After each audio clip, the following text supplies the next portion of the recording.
Bonjour Thomas. Bonjour François. Alors qu'est-ce qu'on peut retenir de cette année 2022? Plusieurs choses en 2022. Je retiendrai peut-être 3 éléments. Le premier, c'est la surperformance des actions européennes vis-à-vis des actions mondiales. Les actions européennes ont reculé de 7%, alors que les actions mondiales ont reculé de 20%. Donc une belle surperformance, malgré un contexte qui a été quand même très challenging, avec une crise énergétique, un conflit en Ukraine et une inflation à 2 chiffres. Deuxième élément, la remontée des taux. Bien évidemment, on a progressé de 250 à 300 points de base, tant aux États-Unis qu'en Europe, ce qui a provoqué une compression des multiples, notamment sur les valeurs de croissance, ces fameuses valeurs à duration longue. Un bon exemple, celui des valeurs technologiques américaines qui ont vu leur PE baisser de 12 points en l'espace de quelques mois. Peut-être un dernier élément, celui de la résilience des entreprises qui ont affiché face à cette inflation, ont donné de très bonnes publications tout au long de l'année. Elles ont donc affiché un pricing power qui était vraiment à la hauteur et supérieur à nos attentes.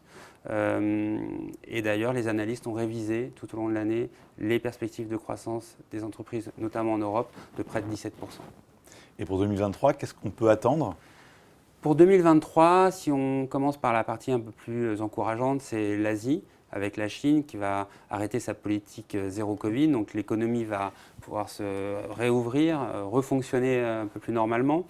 Certes, il y aura encore des perturbations là, au cours du premier trimestre, mais il semblerait que le pic sur les grandes villes ait été atteint. Donc une meilleure dynamique et des valorisations attractives. Sur la Chine, on est plutôt positif. Et plus prudent en revanche sur la partie occidentale, notamment après les récents rebonds qu'on a connus en Europe, une vingtaine de pourcents, 17% aux États-Unis. La dynamique de croissance macroéconomique n'est quand même pas au rendez-vous. On va être en légère récession en Europe à moins 0,5 selon le consensus en tout cas, et une croissance plutôt flat, donc stable cette année aux États-Unis. Donc dans ce cadre-là, on est plutôt prudent. Et les attentes des analystes, en fait, sont un peu élevées, selon nous. Si on regarde en Europe, le stock 600, on attend plus 2. On pense qu'un atterrissage autour de moins 5, moins 7 est plus crédible. Et pour les small caps, qui ont eu un parcours un peu différent des large caps en 2022? Oui, tout à fait.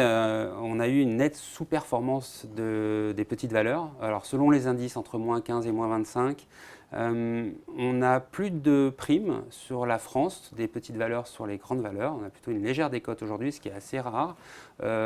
Si on élargit le spectre de la France à l'Europe, on s'aperçoit qu'on a une valorisation qui est passée de 22 fois les PE à 14 fois aujourd'hui, donc une perte de 8 points de PE qui est assez significative, qui explique une partie du mauvais parcours des small caps.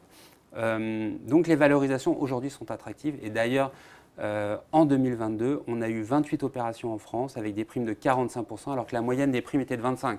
Donc ça souligne l'intérêt des acteurs industriels ou de certains acteurs du private equity à acheter des titres small cap. Donc revenir sur cette classe d'actifs en 2023 de façon progressive fait du sens. Merci beaucoup Thomas. Merci François.